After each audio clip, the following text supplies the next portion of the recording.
के सीरियल वसुधा में बड़ा ट्विस्ट देखने को मिलेगा। बाबासा हनुमंत ने अपनी ही बेटी वसुधा को जहर खिला दिया है, जिसके बाद वसुधा अचानक बेहोश होकर गिर जाती है। देव और अविनाश तुरंत उसे अपनी गोद में उठाकर हॉस्पिटल ले जाते हैं। सावित्री बुआ देव को बताती हैं कि इस बार हनुमंत ने ही वसुधा को जहर दिया है।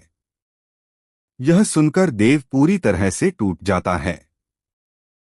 हॉस्पिटल पहुंचने पर डॉक्टर कहते हैं कि वसुधा की हालत बेहद नाजुक है और उसका बचना अब बहुत मुश्किल है, लेकिन वह आखिरी कोशिश जरूर करेंगे।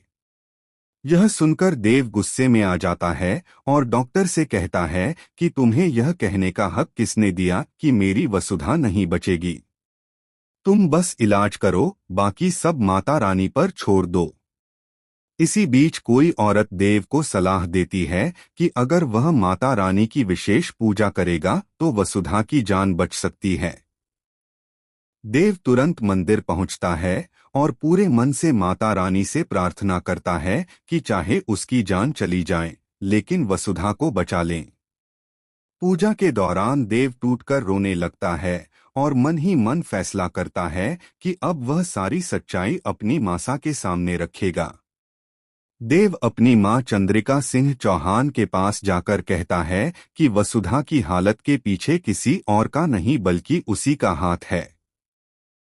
वह स्वीकार करता है कि उसने वसुधा से सच छुपाया और उसी की वजह से आज वसुधा मौत से लड़ रही है। चंद्रिका यह सुनकर हैरान रह जाती हैं और दिव्या को बुलाती हैं। वह पूछती हैं कि क्या दिव्या को पहले से यह सब पता था। दिव्या रोते हुए कहती है कि हाँ, उसे पता था, लेकिन डर की वजह से वह सच्चाई बता नहीं पाई।